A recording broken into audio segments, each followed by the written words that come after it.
What is up, guys? Jarv here, back today jumping into Destiny. We are back with another This Week in Destiny, giving you the full breakdown for the up and coming week. This week we'll see the Veiled Threat emerge. We have the finale for Season of the Wish. On top of this we have the final Pantheon challenge, a new Outbreak Perfected Catalyst, and a full breakdown of all the weekly rituals and bonuses. So be sure to stick around and enjoy the video. If you do enjoy the video, be sure to leave a comment and rating down below, and remember to subscribe for more Destiny 2 content. But without further delay, guys, let's jump into the video.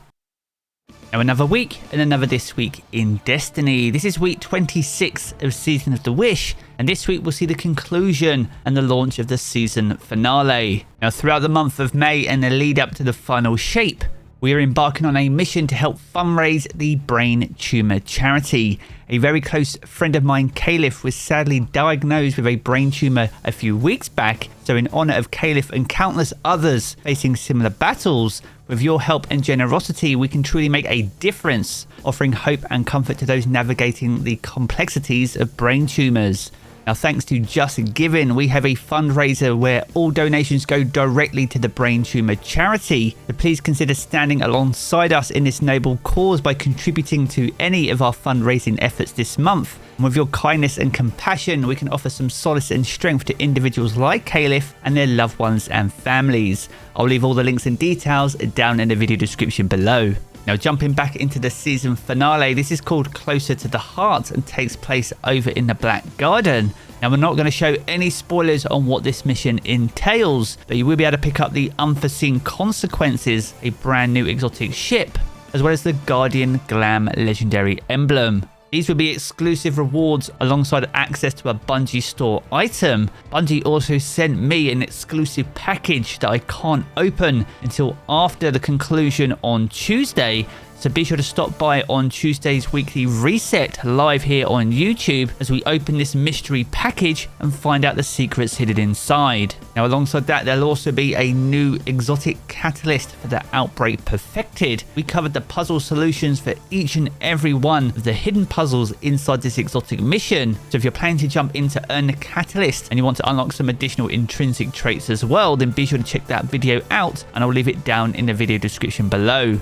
Now, as well as that, we also see the launch of the Nazareth Sublime Pantheon Challenge. This week we'll see 2 bosses added, including Riven of 1,000 Voices and Nazareth himself. Now, these will all be 20 power levels over our current power level, which is the equivalent to contest mode on day 1 raids. Now, if you and your team can complete them all, you'll get the above Nazareth emblem, which shows that you've completed all encounters of the Nazareth Sublime Challenge. If you want the God Slayer seal, then you'll need to get high scores on each and every encounter, and you'll have 2 weeks to do that before the launch of the final shape on the 4th of June.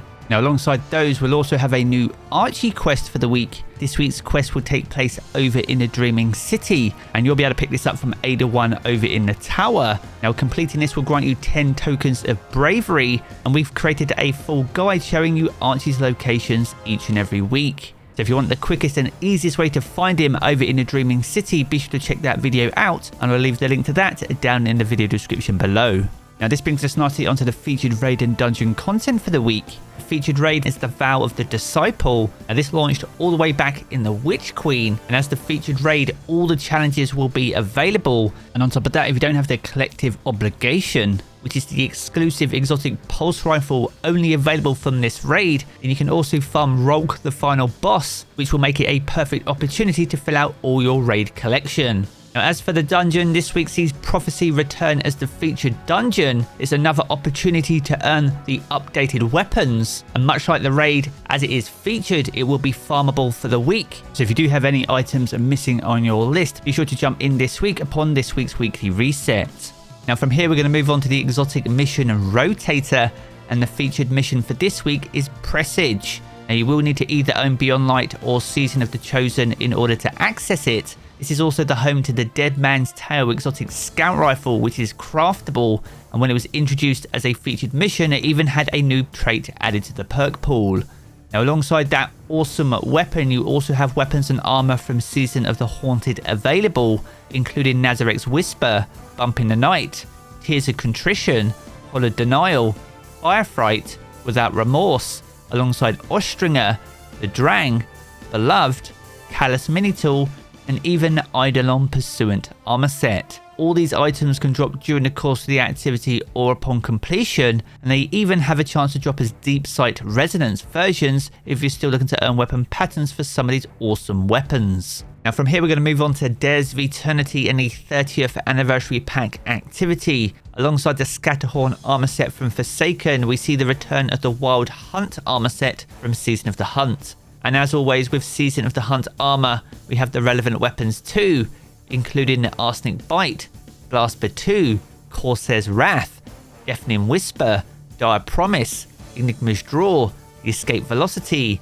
Gian 7 Rifle, Royal Chase, True Prophecy, Friction Fire, and the Timeline's Vertex. Now, these items can drop during the course of the activity or upon completion, or by handing in strange coins over at the Star Horse over in the Treasure Hoard. Now from here we're going to move on to the weekly rituals, and we have a returning Nightfall and Grandmaster Nightfall for the up and coming week. This comes in the form of Birthplace of the Vile, which is one of the 2 strikes that was made available upon the launch of the Witch Queen. Now Birthplace is one of the simpler challenges in the Grandmaster rotation, and if you and your team can knock it out, then you'll also gain access to the Nightfall exclusive weapon, which is the Undercurrent grenade launcher. If you haven't been able to get yourself a god roll on the Forbearance, then the Undercurrent is a worthy alternative, and if you can complete it with a platinum medal, then this will guarantee to drop as an Adept Nightfall reward. Now moving on to the Crucible, this week we'll see the return of Mayhem alongside the continuation of the new territory playlist. This will give us more opportunities to practice on the new maps, which will see them return at the weekend as a featured Trials destination. And to help you on your path to completing those challenges, there's also bonus Trials ranks all week long. It's another great opportunity to earn some exclusive Trials rewards before the end of Season of the Wish. Now to round us out for the week, we're going to move on to the Lost Sector calendar. This week kicks off over in the Quarry, and we'll be offering exotic gauntlets. On Wednesday you can head to Aphelian's Rest for a chance at exotic chess pieces. On Thursday the Bay of Drowned Wishes is back, offering exotic helmets. On Friday with the return of Trials, Chamber of Starlight is in rotation, offering exotic boots. On Saturday you can head to Perdition for another chance at those exotic gauntlets. And you can round out the weekend over in the Bunker E15 for another shot at exotic chess pieces. And finally you can complete the week over in Concealed Void for another chance at exotic helmets. It's a great chance to fill out your exotic collections, so if you are still missing some, then be sure to plan your week accordingly. And remember, these lost sectors can also drop world drop weapons, so if you want to check out the calendar in full for yourself, then make sure to do so over in Today in Destiny, and I'll leave the full link to that down in the video description below. So there we have it guys, a good look on everything that you can expect for week 26 of Season of the Wish. If you've enjoyed this video, be sure to check out one of the 2 videos you see here in these cards for more Destiny 2 content. And if you want to keep up to date with everything to do with Destiny 2, then be sure to hit subscribe as well. I'm going to jump into the game as always guys, and I will catch you all again very soon.